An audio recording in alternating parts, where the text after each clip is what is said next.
प्रभु यीशु मसीह के पवित्र नाम से आप सभी का अभिनंदन करते हैं। आज हम एक बहुत ही इंटरेस्टिंग टॉपिक पर बात करने जा रहे हैं। इसके लिए हम पढ़ेंगे अय्यूब की किताब, उसका पहला अध्याय और उसकी 6वीं आयत।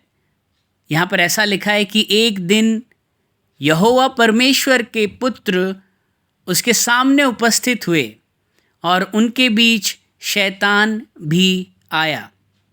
यहाँ क्या लिखा है? एक दिन यहोवा परमेश्वर के पुत्र, यहोवा परमेश्वर के पुत्र लिखा है, परमेश्वर का पुत्र नहीं लिखा है ना। ये प्लूरल फॉर्म में है, सिंगुलर फॉर्म में नहीं। परमेश्वर के पुत्र, परमेश्वर का पुत्र नहीं है, ध्यान दीजिएगा। तो ये कैसे हो सकता है? क्योंकि बाइबल तो कहती है कि परमेश्वर का इकलौता बेटा प्रभु यीशु मसीह है। अगर इकलौता बेटा प्रभु यीशु मसीह है तो ये बाकी के पुत्र कौन हैं जो परमेश्वर के सामने उपस्थित हैं? मैं आपको बताना चाहूँगा, ये परमेश्वर के पुत्र जो यहाँ पर लिखा हुआ है, ये परमेश्वर के स्वर्गदूतों के बारे में, एंजल्स के बारे में लिखा हुआ है। आप कहेंगे कि एंजल्स कैसे परमेश्वर के पुत्र हो सकते हैं?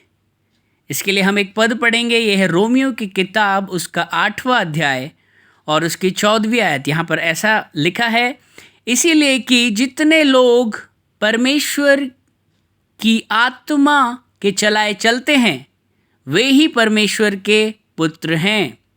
क्या लिखा है? कि जितने लोग, एवरीवन, हर एक जो परमेश्वर की आत्मा के चलाए चलता है वो परमेश्वर का पुत्र है। हम देखते हैं कि स्वर्गदूत परमेश्वर की आत्मा के नियंत्रण में रहते हैं। वो परमेश्वर की हर एक आज्ञा का पालन शब्द ब शब्द जैसा वो कहते हैं वैसा वो करते हैं। तो इसी प्रारूप में यहाँ पर परमेश्वर के पुत्र जो हैं वो स्वर्गदूत हैं, ये बात प्रमाणित होती है। और यूहन्ना उसका पहला अध्याय उसकी 12वीं आयत भी ये कहती है, परंतु जितनों ने उसे ग्रहण किया उसने उन्हें परमेश्वर के संतान होने का अधिकार दिया, अर्थात उन्हें जो उसके नाम पर विश्वास रखते हैं। जितने लोग परमेश्वर को ग्रहण करते हैं, उसके नाम पर विश्वास करते हैं, उसकी आज्ञा का पालन करते हैं, उन्हें भी अधिकार दिया गया है कि वो उस इकलौते के साथ जुड़कर परमेश्वर के पुत्र और पुत्रियों की गिनती में शामिल हो जाएं। और इसके बाद हम एक विशेष बात देखते हैं। यहाँ लिखा है कि उनके बीच शैतान भी आया।